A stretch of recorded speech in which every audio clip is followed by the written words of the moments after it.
This meeting is being Welcome recorded. to another episode of Preparing for the Unexpected.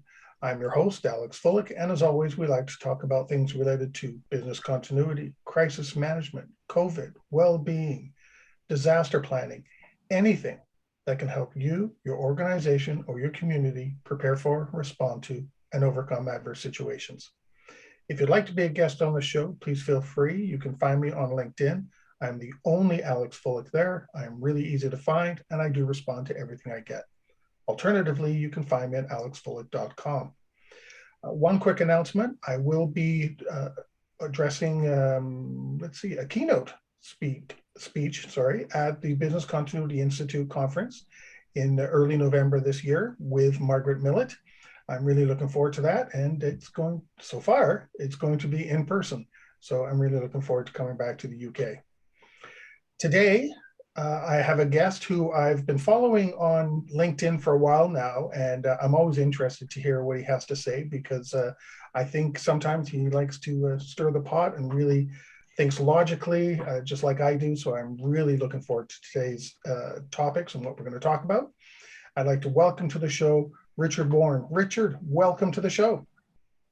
Thank you very much, and thank you for the stirring the pot reference. But in a good way. You get people thinking. Yes, in a good way, yes. Yeah, and that's why I thought, after all this time, I know it took way too long. I should have had you come on or asked you to come on a long time ago, but you're here finally, so I'm really happy about that. Yeah, thank you for having me on. Can you take a minute or two and just tell us a little bit about yourself, what you do, and how you got into this crazy industry of ours? Yeah, certainly. So it started just over 20 years ago, 2001 to be precise. I started a new job as a call center operations manager, and naturally, as being that role in charge of teams, there were several other things you had to do.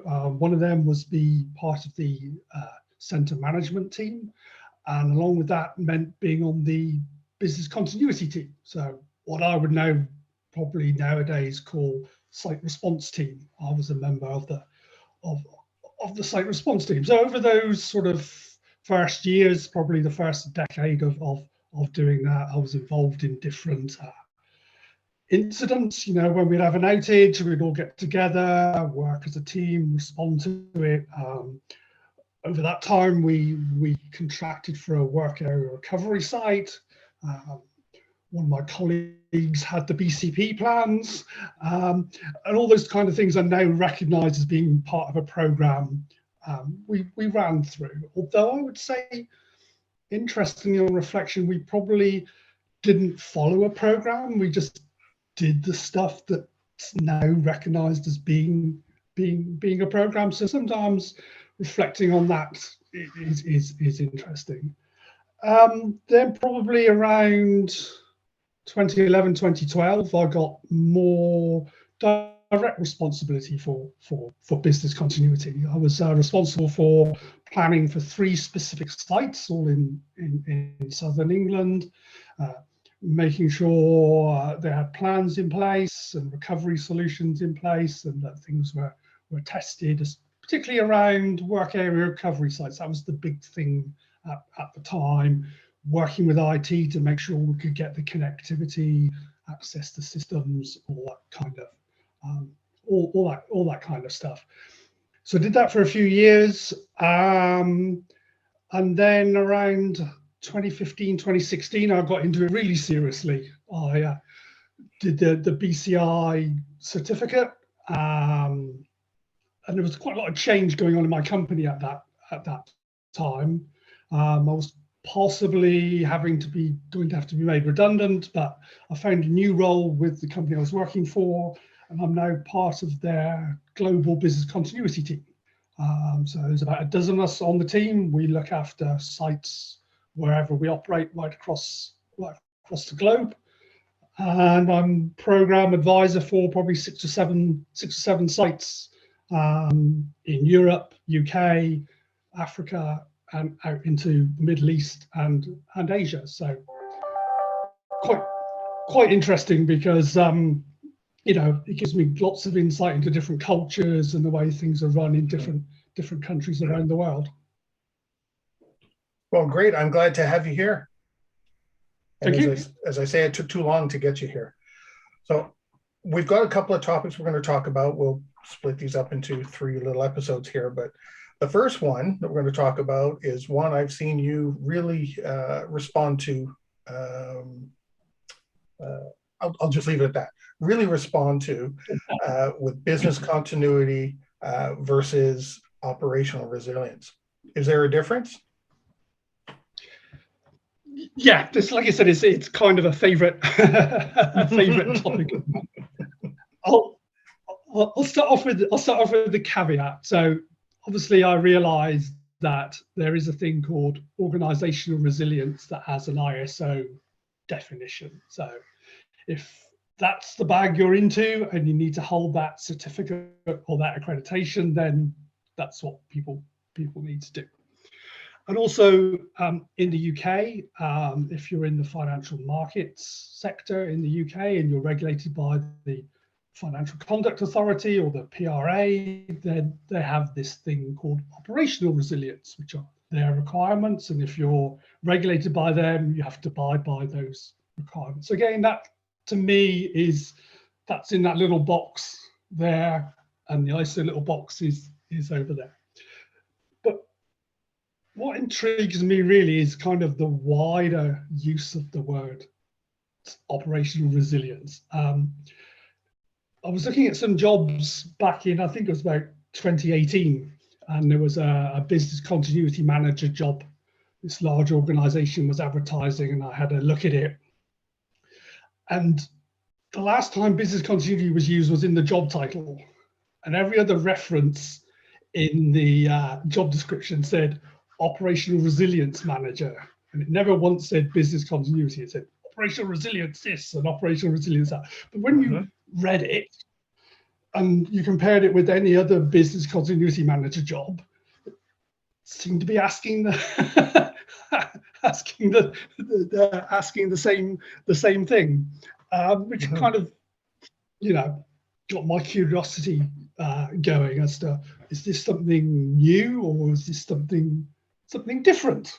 And I think it was later that year I was at the BCI show, and there were various presentations on operational resilience. And I got talking to somebody over lunch, and they said they'd just renamed their whole department operational resilience rather than business continuity, because they wanted to get more funding for their program, and they felt that operational resilience sounded sexier, more engaging than business continuity. And bizarrely, apparently, according to this person, it worked. They got more funding internally for their program through a name change rather than actually doing anything different. So I've kind of, in those intervening years, operational resilience seems to be coming more and more, to the front. You see some of our organizations that we work with changing their names or adding operational resilience to their title or whatever. You see that in trade publications. What was once a business continuity magazine is now a business continuity and operational resilience magazine or something like that.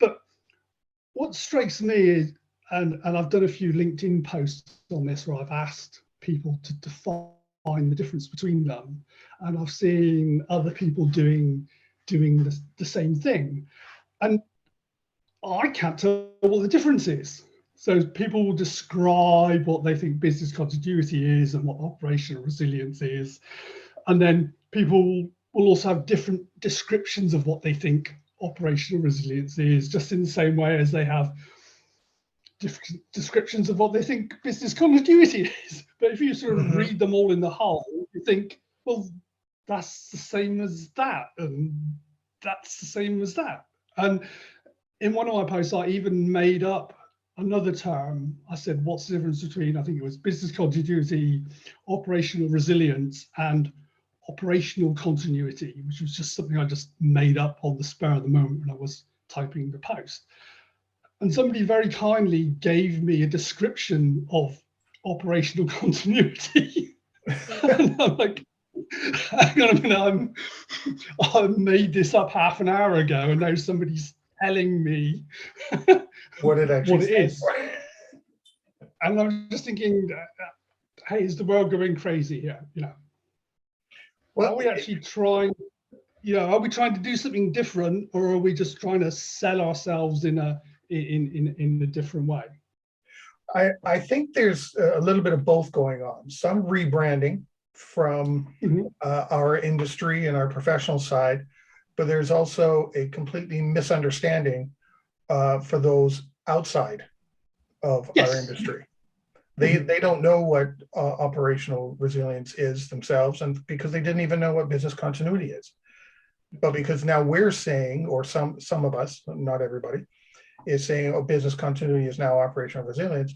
Oh, well, then that must be it, which leads to job postings, where you can just take business continuity out, put operational resilience in, and it reads exactly the same. Yeah, it's interesting what you say about the outsider, because I think that's the important thing. The example I sometimes use is 10, 15 years ago, you'd see a truck on the highway and it would say ABC Warehousing and Transport, or something like that on the side of it. And then suddenly 15 years ago, they were all saying ABC Logistics Solutions. Yeah, and trucking companies are now logistics providers. But to me, as an outsider, that's exactly the same thing. Yeah, I don't know what the difference between warehousing and transport and logistics is. It just sounds like the same thing to me, but I guess logistics sounds a bit sexier, and maybe it's got a bit more of a wow appeal if you're trying to sell your services to somebody else. And I think that's kind of what we're seeing here a bit with operational resilience. It's the way maybe we're just trying to sell ourselves to outsiders, but if we inside the business don't know what it is, and can't agree what it is, how can we successfully sell it to somebody else? Are we kind of misrepresenting ourselves in some ways? Because the secret to operational resilience is actually in its name, the operations, which includes IT, incident management, problem management, business continuity, security, et cetera, and yet we're calling ourselves, rebranding ourselves, business continuity. Are we mislabeling ourselves or mislabeling something else and giving the wrong perceptions? I think there's a possibility of that, because I think the danger is we almost increase our scope too much. So do we then become responsible? Are the business continuity folks then responsible for, say, marketing campaigns? So say the business faces a new competitor who comes storming in with a better marketing campaign than we've got and starts taking business off us because their marketing campaign is better than us.